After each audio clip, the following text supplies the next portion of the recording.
inshallah.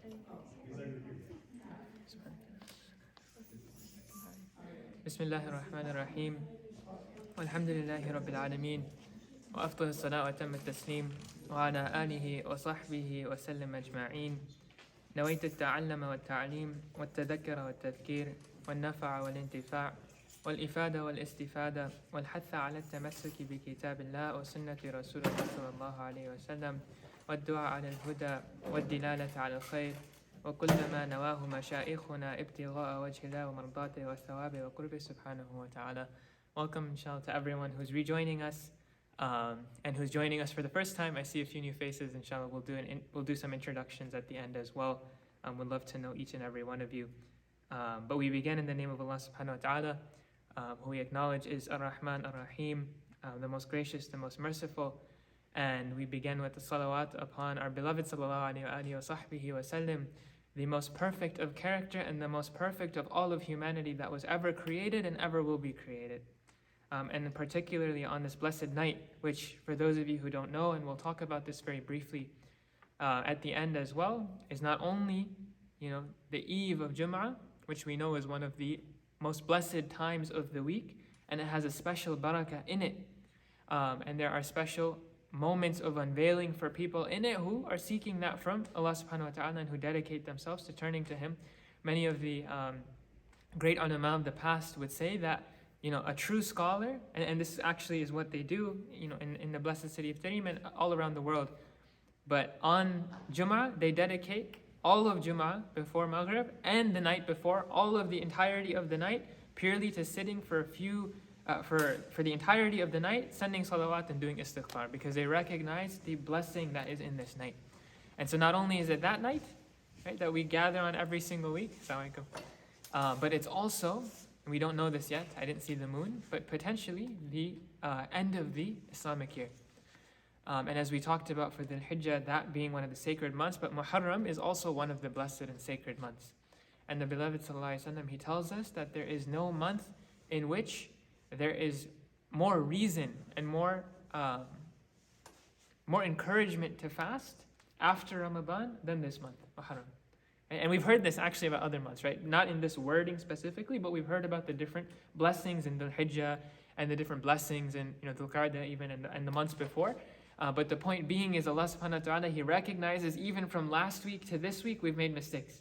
And from yesterday to today we've made mistakes. And from salat to salat we've made mistakes. And so He gives us opportunities to get closer to Him in each and every single one of those moments. And I'll ask Saranati to post this as well. But there are special dua for this night where many of the salihin, again, not a specific sunnah, but following from the general sunnah of being people of reflection, being people of tadabbur, being people of tafakkur. Allah subhanahu wa ta'ala says in the Quran, أَفَلَا تَعْقِلُونَ, in so many different ayats, right? Are you not people who reflect and think? And what better time to truly take an inventory, right, of everything that we've done in the past year, but the end of the year. And everyone sets New Year's goals, New Year's resolutions, and people forget, right, that at least, and that's a beautiful practice too, there's nothing wrong with that, if that's the general calendar you run your life by. But the Islamic year, in particular, has these special blessings in the months that follow towards the end of the year, and we should be in tune with that as well. And so I'll post a few of those du'as and adhkar that purely are from many of the righteous people of the past, that they just think back to the last 12 months, right? That what did I do last year to this year, right? And how have I worsened potentially, and how have I been, improved or been better? And where is my opportunity to be able to refine every little thing from my salah to my fasting, right? If we're not able to, it's not even in Ramadan, right? That we know there are sunnah of Mondays and Thursdays. And things like that am I able to slowly incorporate and increase in my following of the beloved sallallahu alaihi wasallam on a yearly basis, and how am I keeping myself accountable? And so we'll begin with that, inshallah, just a very brief reminder for those of us who aren't sure, what beautiful and blessed moments we're in. Where we left off last week, can somebody remind us? Maybe somebody can share a very short recap. Talked about how to focus in our namaz and how you explained like how you envision that you're in front of Allah subhanahu wa ta'ala and He's watching you. Yes, and so we talked about a few different categories. As we get closer to the end, we only have about 4 or 5 classes left. We'll try to cover 3 or 4 chapters a day. But the last week's focus was truthfulness of speech, truthfulness of intention, and truthfulness in action. Right? And there's a reason that the ulama have differentiated these 3 things, because you can be true in one of those but not in the other. And how do you achieve that? And so the example that you gave, right, was a person who is truthful in their salah, we gave that example, we won't give again this week. But basically, what do they do to prepare themselves, right, to be people of sidq and honesty and truthfulness and humility, right, in front of their Creator. Some of the chapters for this week, as we continue, for those of you who have access to the book, we've covered a lot of the content already, right? The next chapter is on mercy and rahmah, and we can spend, an entire lifetime talking about that. But given we have more to get through, we'll just very briefly share a few more examples. There's also kindness and obedience to one's parents, which we briefly touched on, and then we'll spend more time on the section on neighbors, and anything we're able to get on past that. So, Bismillah, I think the sisters requested, can one of the guys be our reader for this week? Does anybody want to? Sure, I can. Okay, do you want to give him the book? Sure. So it'll be page, we'll actually start with page 85. It's making people happy. Which page? 85. And just read a little bit loud for everyone to be able to hear.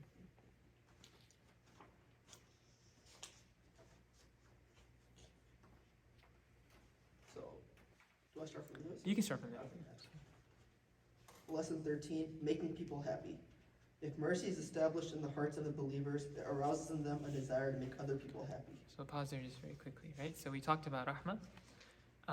And so the author here is saying that a person who is a person of rahmah and mercy, they don't need another reason, right, to desire to make people happy. It doesn't matter what a person has done to you. It doesn't matter what they think about you. That when that Allah subhanahu wa ta'ala, it's a trait of Allah subhanahu wa ta'ala, right, that if He blesses you with a portion of that, you live your entire life in the service of other people. Nothing else. You don't need a reason. You don't need people to, you don't need recompense. You don't need them to repay you. That is something that is innately there. You're not even sometimes, for some people, the highest of ranks, they're not even seeking sometimes a reward from Allah. Right? They're not seeking material or physical reward. They just want His contentment. They just want Him to be pleased with them. And so in the chapter that we skipped, a few of the examples that were shared, right, outside of being merciful to people, was the extension of mercy to all of humanity. And some of us may know this hadith of the beloved sallallahu alaihi wasallam, that there's actually a few, right? There's a story that was narrated in Bukhari and Muslim of the Jewish lady who, who sold her body, right, out of haya and modesty to essentially make a living, right? And we know that she was really thirsty one day, and one time she saw a dog that was panting, and she herself was really thirsty, and those of us who know this story, she filled her shoe, right, with water, and instead of drinking it for herself, she gave it to the dog.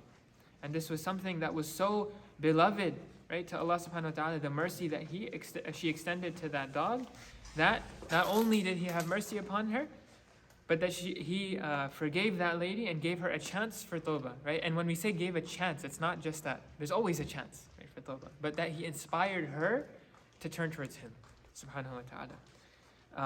And there were other narrations that one time, the Prophet ﷺ saw a cat in his house, right? This is one that's a soft spot in my heart, for those of you who know me. That we know one of the most beautiful ways that people personified the Rasul ﷺ was his affinity towards creation, including the animals. How he had a soft spot in his heart, and it's really unfortunate. You go today to certain parts of the ummah, the people that you can argue hate cats the most is sometimes the Muslim countries.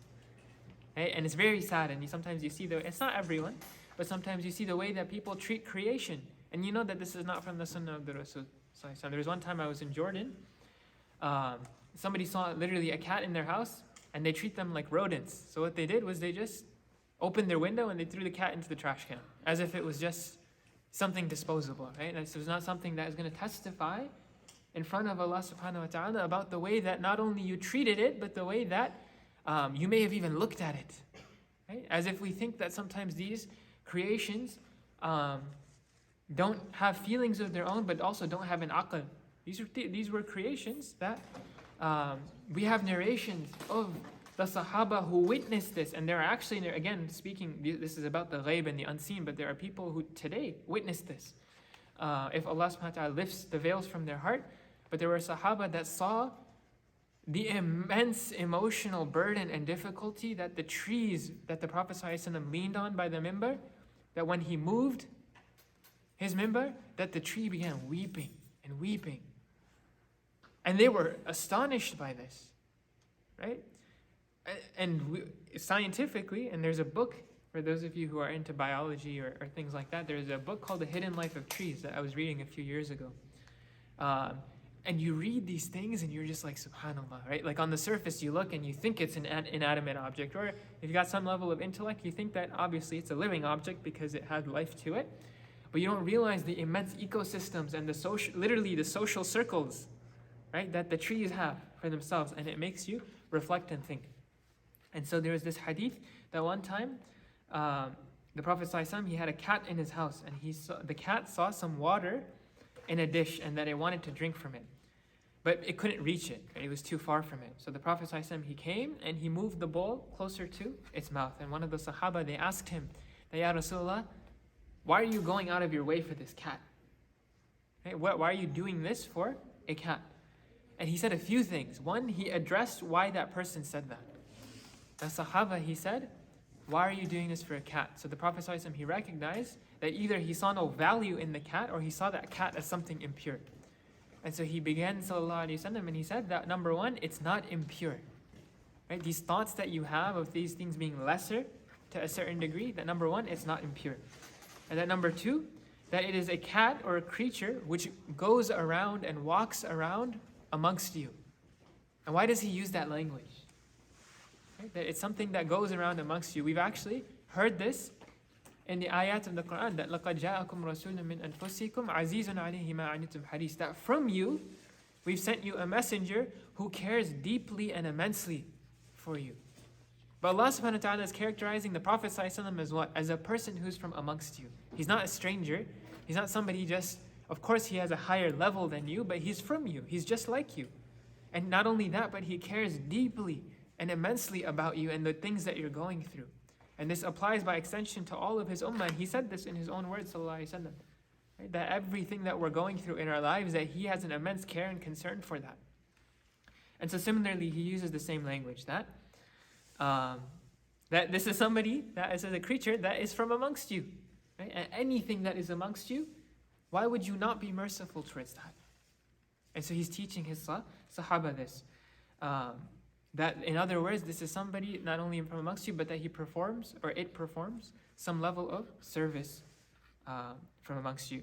There was another narration, this is a very famous one, and unfortunately is very applicable today, because you can see that 1400, before the arrival of Islam, it was a problem.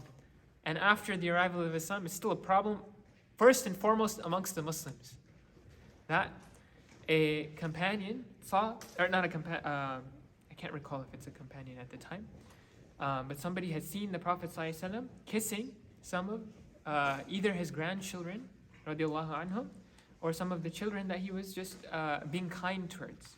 Right? And the person looked at him and he said, Ya Rasulullah, you kiss your children? Right? He was astonished. He's like, you kiss your children? Like on the cheek? And he says, I have 10 children and I've never kissed one of them. Right? He puffs out his chest. I've got 10 children, I've never been affectionate to one of them. As if that he's not recognizing who he's talking to, sallallahu alaihi wasallam. Right? That this is the most merciful of all of creation, and you're going to boast about that to him? Sallallahu alaihi wasallam. And he says that what, he says rhetorically, right? That what can I do if Allah subhanahu wa ta'ala hasn't placed mercy in your heart? Okay? In one word, not only does the Prophet sallallahu alaihi wasallam teach him and is gentle with him, he isn't insulting him, right? But he still roasts him. Right? So he said in just one sentence. And he's teaching this companion. This is not something to be proud about. And maybe some of us come from families where that still is true, right? We don't feel affection from our parents, and we ask Allah subhanahu wa ta'ala to be merciful towards them and to forgive them and to forgive us for our shortcomings, but that we recognize this is one of the deepest sunnah, right? That when we have our own families, even towards our own parents, right? We might not even show affection towards our own parents, but that we make an attempt to do that. And that in reality, the author continues, that mercy is only taken away from the heart of somebody who is wretched.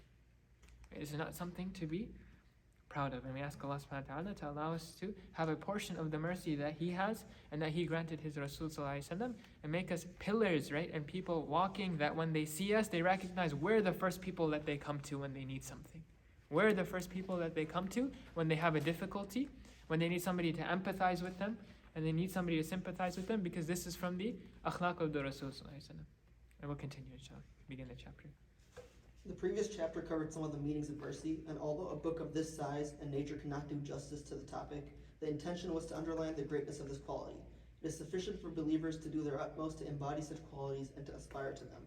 For then they will be honored with the reward which Allah reserves for those who strive to draw near to Him. If mercy is established in the hearts of the believers, it arouses in them a desire to make other people happy. Believers are, in their various states, keen to make those around them happy and to compete in this with their fellow believers, hoping that their Creator will give them joy in His life, at their death, and after their death. The Prophet ﷺ said, if someone meets his brother Muslim with that which Allah loves in order to please him, Allah will give him joy on the Day of Judgment. It has been narrated that whenever a believer brings joy to another believer, Allah creates from that joy an angel who worships Allah, glorifies Him, and proclaims His oneness. And when that believer is in his grave, the joy which he brought comes to him and says, Do you not know me? Who are you? He asks. I am the joy which you brought to so and so. I will now be a comfort to you in your loneliness. I will dictate to you the answers to the questions of the angels. I will make you firm with the word of steadfastness. I will bear witness for you on the Day of Judgment. I will intercede with Allah for you, and I will show you your station in paradise. Pause there, inshallah.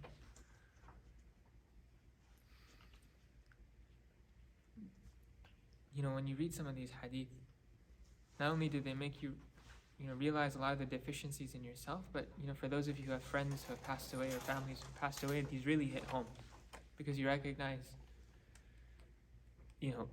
what those people may have done for other people. And I wanted to say this actually for the end, but we'll just talk very briefly. This past week, we heard about the news, right, of two big people, one very well known in the US, right, Sheikh Muhammad al-Sharif, may Allah subhanahu wa ta'ala grant him maghfirah and grant him his mercy and make it easier for his family and for his community. This was somebody who, I never met in person and, didn't spend too much time studying from directly, but there were a few things I remember actually even like right before I got married, he had just published a course specifically on some of the sunnah of marriage. And, this was somebody who was only in his 40s and who passed away, rahimahullah. And had immense benefit from immensely benefited people. And then more closely, one of my teachers by extension, not somebody again who I sat with directly, but the close friends of my teachers and the teachers of my teachers, right? Habib Abu Bakr bin Ali bin al-Mashhur, who was one of the great scholars of Tarim, who just passed away yesterday, rahimahullah. And these were people who just dedicated their entire lives. And then we're not even talking about like after they studied, right? Their entire lives from their childhood to 80, 90 years old to service of people. And one of the most moving things for me that turned my heart at least towards wanting to learn more about this beautiful deen that we had was one of my close friends. He had given me a book that was a compilation of poetry and adhkar and dua, but in that was literally a customized name. It was part of an organization, right? But it was a customized name card that had this hadith I'm about to read to you. And the hadith said, it's actually in this book as well. It's a very famous hadith that it is the Prophet ﷺ told his companion Abu Hurairah radiallahu anh, that it is better for you to fulfill the need of a Muslim than to seclude yourself in Masjid al-Nabawi, not just in a mosque, but in Masjid al-Nabawi, which we know is the second most rewarding masjid to do anything, right? And to pray salah in and to do i'tikaf, etc. But it's more rewarding for you to fulfill the need of a Muslim than to do i'tikaf in Masjid al-Nabawi for 10 years.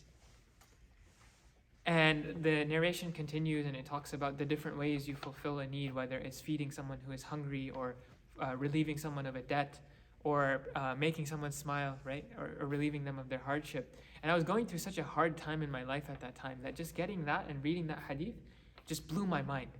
Because that, I was coming from a methodology or an understanding that, Islam is purely on the ritual and on the external. And we know that that's nowhere near the truth. That is half of the deen, and that's extremely important. You can't have the deen without its outward form. But that we have such a beautiful inward reality to this religion. And the way, right, the Salihin and the Salaf and the righteous people in the past, the amount of effort they would exert just to see someone smile, right, that they would give everything, all of their wealth. And this is what we saw from the companions, radiallahu anhum, that when the Prophet ﷺ, he asked for wealth, right, for the betterment of the Muslim community. That Abu Bakr radiallahu anhu, he came and he gave everything that he had. Umar radiallahu anhu came and he gave a big portion of what he had, and that he came proud to the Prophet ﷺ saying, this is what I brought to you. And then he finds out what Abu Bakr radiallahu anhu gave, that he gave up everything, and that the Prophet ﷺ asked him, what have you left for your family? And he said, I left for them, Allah and His Messenger. And that when Umar radiallahu anhu, he heard that, he's like, there is never a day that I'm going to ever be able to outcompete Abu Bakr in good. Right? This was the way of the companions radiallahu anhu, that they would sacrifice the entirety of their lives. And there was one time, this was just last year, I had an opportunity. I was taking some time off to study. And so I don't get the opportunity as much to do i'tikaf for the full 10 days in Ramadan. And I had the opportunity last year, and I was like, I'm not going to miss it. I made this intention for a year. I'm going to do this. And somebody really had, I helped with Tarawih at some of the masajid in Chicago. But I wasn't leading that year. Right? That wasn't my role. And I was a little bit happy in the extent that you get to do your own personal ibadah in that time. But somebody said, in these last 10 nights, we really want you to lead. And I was like, ready to say no, because I already had this intention, right? But then I remembered this specific hadith and how applicable it was. Ironically, I remember the wording of this hadith, and it talks about it, fulfilling the need of a Muslim is better than you doing i'tikaf in Masjid al-Nabawi. Why does he say i'tikaf? Right? There are lots of reasons. But ironically, at this time, we were actually talking about me doing i'tikaf, right? In a masjid that was not Masjid al-Nabawi. And somebody here who had a need. And every single time I was like preparing my conversation to say, no, I'm planning to do this because I think this is better. And then I remembered this hadith. That fulfilling the need of someone is better than all of these a'mal and these acts of worship that you have. Why? Because this is the immense weight that it holds in front of Allah subhanahu wa ta'ala. That to make somebody happy even for a moment, you don't know, right, the reward that you're going to get for that. And I think the last thing, right, we just talked about, what our beloved brother read, was a hadith that's not narrated, I don't believe, in the 6 books of Imam Muslim and Imam Bukhari, etc. But it is in another one of the books of hadith with its own chain of narration, that a person who makes somebody happy, that Allah subhanahu wa ta'ala creates from that joy an angel that basically asks forgiveness and does the most important thing when you pass away, which is help you answer the questions in the grave. That joy that you brought to someone will then be a means of enlightenment for you in the grave. It's not something that we take lightly. Inshallah, for the sake of time, we'll go through very briefly just the rest of this. The author continues and he says, he gives us another hadith of the Rasul sallallahu alaihi wasallam, that the best of you are those of you who treat your wives best, and I am the best to my wives. Okay, this is something that by extension, applies to the women as well. But the Prophet sallallahu alaihi wasallam was teaching his companions, right, that the happiness of Allah subhanahu wa ta'ala actually lies in what? There's actually 2 big ones that he specifies in the hadith. Number 1, your mother, right? And number 2, your wife, right? Or your spouse. And these are not things to take lightly, because unfortunately in today's time, we take a lot of these things for granted, right? And we don't recognize that if you're going to abandon, right, your family, thinking that's going to make Allah subhanahu wa ta'ala happy, you're in for a really pleasant surprise, right, on Yawm al-Qiyamah. That you've abandoned the one thing that the Rasul sallallahu alaihi wasallam told us brings happiness to Allah subhanahu wa ta'ala, not just to yourself. Right? And so something that we remember and that we try to bring into our own lives. We'll fast forward, inshallah, to the next chapter. Do you want to read maybe, let's see if we'll do lesson 14.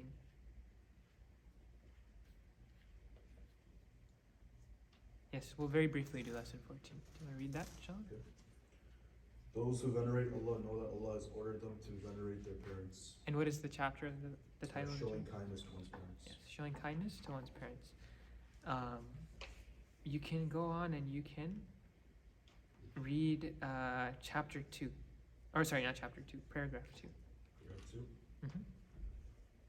Although some Muslims may be taken in by the empty show of non-Muslim society, this situation would be unimaginable even in the Muslim countries which are described as being progressive. The reality of progress is in the teachings of Allah subhanahu wa ta'ala, the one who has the power to bring people forward and put people back, the one who knows best the interests of his servants and knows best that which elevates them. Although the people of many cultures have, through their nature and instinct, a respect for the rights of parents, it is only Allah's sacred law that truly upholds those rights. We'll pause there. Okay, so the author is saying that there's a lot of societies that deem to be progressive, but what does that mean? What does it mean to be progressive? Who's defining it? What is the benchmark that you're putting yourself by? And he says that the only way to truly measure progress, right, is by divinity, right, by what Allah subhanahu wa ta'ala tells you to do, by what the Prophet sallallahu alaihi wasallam brought for us. So it doesn't matter what people label themselves, right? You can say you're progressive and uphold and champion the wrong values, right? Things that were unimaginable to think about just 5 or 10 years ago. You can say you're progressive, but then you look at the relationships that people have with their children or people have with their parents, right? You can't, no society can possibly say that they are progressive when a person, when it's normal, right, in this society to place your parents who took care of you for 20, 30, 40, even 50 years of your life sometimes, and you place them in a senior home, right? And there are means by which, yes, you can ease the burden of caretaking, etc. There's nothing wrong with getting assistance, but to neglect your parents, right? There's no way a person can rightfully claim that they are progressive if that is a value that they hold. And so that Allah subhanahu wa ta'ala tells us, and we've talked about this in previous classes, different ayat that talk about the value of parents and that come immediately after worshipping in the oneness of Allah subhanahu wa ta'ala as obedience to your parents. And so this is a very important thing that many of us know, right? Just a reminder to myself and to each and every single one of you. A few of the stories that he shares in this chapter and that some of my teachers shared with me. There was a time that a person, he became an adult. There was a person who, when he was a child, he saw his grandfather constantly being like dragged around places, right? Or constantly being mistreated. And these are kids, these are very perceptive people, right? We think they don't know, they witness everything that we do. And so that when he became an adult, he began to take his father and he would drag him down the stairs and like drag him to the doorstep, meaning against his will. And his father would say that, what are you doing to me? Why are you doing this to me? He would say, I'm only doing to you what you did to your father, right?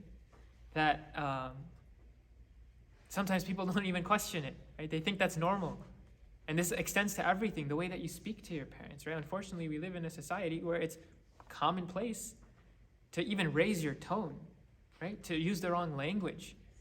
And so that when you become parents and you find your children doing that to you, you're like, why would they treat me like this? It's because why? They witnessed that. They witnessed that in your own families, right? And so many of the scholars, they tell us that the way that you treat your family, the way that you treat your parents is exactly the way that your kids are going to treat you. So don't take that lightly, right? Because sometimes you forget, you think you're not going to have a family, or you don't know who that's going to be, who your children are going to be. But everything that you do has an impact on that. And one of the other things that he continues and he tells us is there is a narration of the companion Ibn Umar, right? This one of the great companions of the past, who met a pilgrim who was doing Hajj, right? When we say pilgrim, somebody who was doing Hajj, who had carried his mother on his back all the way from Yemen to Mecca. all the way from Yemen to Mecca. And even, again, we're talking about today. I don't know any of you who saw just this past Hajj season, somebody who just walked from the UK all the way to Mecca, right? It took them a year. And they walked, and they specifically walked because they wanted the reward of every footstep. It's happening today, right? It's not things that happened in the past. And so somebody who walked from Yemen to Mecca. And when he arrived on the Kaaba with her on his back, he took her and he stood on Arafah with her, and he cleaned her and he washed her and he helped her do wudu, and he took care of every need that she had. And one would think that this is one of the most difficult things that you can do, especially on Hajj, right? Caring for a parent or for another person. And he goes to Ibn Umar and he says that this is how I treated my mother. I did this for her, I did this for her, and I did this on Hajj. And he says, do you think I've done my duty towards her? Right? Have I been a dutiful son? And Ibn Umar says that everything that you've done isn't equal to even one groan that she let out when she gave birth to you. Right? Isn't even equal to one breath that she took when she gave birth to you. And this is why we know in the hadith that the Prophet ﷺ, he tells us that Jannah is under whose feet? Right? The feet of your mother. This doesn't mean that your father is, not worthy, of course, right? And there are different rights and different maqam that your father has as well. But what your mother holds, right, in the eyes of Allah subhanahu wa ta'ala is something else. And so this is specifically in relation to parents. In the last just 12 minutes that we have, inshallah, we'll cover the next chapter. Do you want to continue? Maybe read a little bit louder, inshallah. Chapter 15. Good treatment of neighbors. Those who honor their neighbors' rights prepare themselves for the best neighborhood. And keep going. The sacred law teaches Muslims the importance of treating their neighbors well and has made it compulsory for all Muslims to respect the rights of their neighbors, even if they are non-Muslim. If the neighbor is a Muslim, he has extra rights, and if he's a relative, he is due the rights of Islam, the rights of being a neighbor, and the rights of kinship. I'll pause there, right? So a person who is not a Muslim has rights over you if they are your neighbor, right? But a person who is a Muslim has extra rights, and a person who, and this still happens today, right, who is a neighbor who is a Muslim and a relative, right, they've got 3 different sets of rights over you. It's such a beautiful thing because, one thing doesn't displace the other, right? The rights of neighborship don't, what's the right word, neighborship or neighborhood? I don't think either, right? But they don't displace the rights of a relative. You have 2 sets now, right, of rights that you have to place on someone.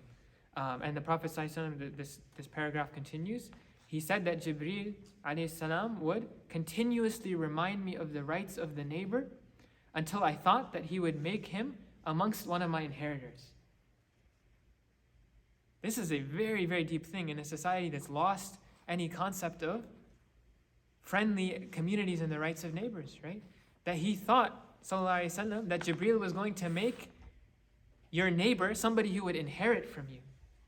And there's a whole ayah, the longest ayah in the Quran is about, that's the wrong one, but that's about debts. But basically there are different ayat that talk about the people that are going to inherit from you. And the neighbors are not one of them unless they are one of your relatives. But the Prophet ﷺ, he's emphasizing this. And then he continues, and he says that the companions, they saw the Prophet ﷺ saying that by Allah, he is not a believer. Right? And when they hear words like this from the Prophet ﷺ, they're shocked, right? Because the Prophet ﷺ doesn't utter these things lightly. And he says by Allah that he is not a believer. And then he says it again, by Allah he is not a believer. And he says it a 3rd time, that by Allah he is not a believer. And the companions asked, Ya Rasulullah, who is not a believer? Right? Who has the misfortune of being basically cursed, right, by Allah subhanahu wa ta'ala and the Prophet ﷺ? And he says that the person whose neighbor is not safe from his harm. The person whose neighbor is not safe from his harm. And by extension, there's actually another hadith that he says, by Allah, the one who goes through the month of Sha'ban in the knowledge that his neighbor is hungry and does nothing to help him is not a believer. Right? In other words, over here we live every man for himself. Right? There are so many hadith, there's not just one, different types of hadith that talk about feeding your neighbors. And so we should ask ourselves, if we haven't fulfilled the sunnah, whether you're in college, whether you live with your family, that make it a point at least once a year to bring food to your neighbors. And learn from my mistakes or our mistakes. Ask them first, right, if they will eat from your food. And ask them what they like, ask them what they want, be sensitive to their needs and to their allergies, etc. But we should do this. And this is the way that you build bridges. This is the way that you, not again out of a desire to get anything back from them, but purely out of planting the seed of mercy in their heart. And that there's Imam Abdullah Ba'alawi, who's one of the greatest Imams of Tarim historically, who comes from the descendants of the Prophet ﷺ. There's a story narrated about him that, he was somebody who would feed his neighbors constantly. And we talked about Imam Ali Zain al-Abidin, who was one of the great grandsons of the Prophet ﷺ, and how he would feed in the depths of the night, take bread to the people that were hungry. And that Imam Ba'alawi, that he was so exemplary in caring for his neighbors that they became embarrassed of how much they would give him. And this is a human tendency. You get stuff from people, you begin to get a little shy that I'm not giving them enough or I'm taking too much from them. And so what they would do, because they were poor, right? His neighbors were poor and they wouldn't have food. And they had children, right? So they told the children, don't take food from him, right? We can't do that, right? Don't take food from him. And in order to trick the imam, what they would do was they would light the stove. Back in the day, they would have coal stoves, right? Similar to sometimes you would see the smoke coming from your house. And so that's how you knew that the food was being cooked. And so what they would do is they would light the stove without any food to trick the imam into thinking that they were eating. And so the imam, he stopped going, right? And he said that, okay, it looks like they have food. I'm not going to need to give them anything today. And so one time, he happened to meet one of the neighbor's children, right? And children don't lie. And children are blunt, like truthfully honest. And they know their parents told them that don't, ask him for anything, don't take anything that he gives. But he asks them that he has a suspicion, right? So he says, what did you eat for dinner last night? And that, he sees them, right? He sees the signs, right, of you putting your hand over your stomach, hearing your stomach growling, and that they say that we had no dinner last night, right? And he says, but I saw the oven on in your house last night. So why was that happening? And he said, my family only does that because they're ashamed of asking from you. Right? And this was the immense honesty and the sidq and the truthfulness that these people had with Allah subhanahu wa ta'ala, that they didn't want to leave any of the sunan. So he was so deeply disturbed by this. Sometimes people would, react and say, oh, okay, they tricked me. But he was so anxious when he heard this. Why do you think that was? Because he didn't do it in a way that didn't make him feel embarrassed or something. That's one, right? That's a great one. Anybody else? Yeah? Or if you were raising your hand? Yeah, I was gonna say something along the same lines, Okay. like the fact that they were nervous to even ask him, or like he wasn't someone that they could turn. Very good, right? Like that he felt embarrassed they couldn't even come and ask him anymore. That was one. But number two, he says that he tells them, you have no right to do that to me, right? Because neighbors have a right over me. And by me not fulfilling your rights, I'm worried that Allah subhanahu wa ta'ala is going to take me into account for this. Right? And he continues and he says that, he's like so deeply disturbed. He says, you have no right to do this to me. How can you put me in this terrible situation? And he says that any night that you find yourselves with nothing, my house is yours. And that take anything that you want from it, that as long as we are neighbors, I will never permit you to go to sleep at night without dinner. This is beautiful, beautiful character that these people showed towards their neighbors. And then there are many other hadith that if you buy some fruit, then give some to your neighbor. Otherwise, bring it into your into your house, without them seeing it, and do not let your children go out with a piece of it so as to not make the other children jealous. So what is the Prophet ﷺ teaching us here? It's not about you just eating for yourself. If you have more, actually, sorry, not even if you have more, if you have enough, right, that you have to give some to your neighbors. And there's some other narrations that talk about, soup, etc., that if you have soup or you made soup, that you're actually supposed to give some to your neighbors. And if you don't have enough, put water in it to dilute it so you can give something to your neighbors. Make it worse for yourself so your neighbors can have some of it. Right? This was the akhlaq of the Rasul sallallahu alaihi wasallam.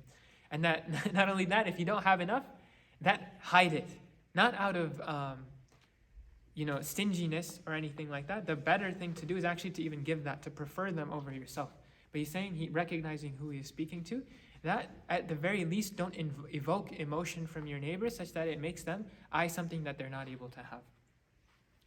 And we ask Allah subhanahu wa ta'ala to make us amongst the people that are good to our neighbors, to make us amongst the greatest and most merciful of people to our families and to our communities, to grant us a portion of the love and the mercy that He ﷺ had for His companions, that He ﷺ had for His family, that He ﷺ had for His community and for His ummah, for people like us that have that don't deserve any of that, and that we treat other people, even if we think that they are not deserving of the money that we give them, deserving of the attention that we give them, or deserving of the mercy that we give them, that we recognize that our reward is from Allah subhanahu wa ta'ala alone, and that we do our best to be amongst people who embody this and manifest it in our hearts and in our actions. Wa sallallahu ala Sayyidina Muhammad wa ala alihi wa sahbihi wa sallam. Inshallah, we'll break for Maghrib, which will be very momentarily. And as usual, we'll return and reconvene. I don't see the food. Do we have? Oh, it is? Okay. We'll have dinner, inshallah, for those of you who want to stay or take it home, and we'll have some time for questions related to anything that you may have on your mind, and some salawats before we disperse, inshallah. Jazakallah khair for coming. Assalamu alaikum.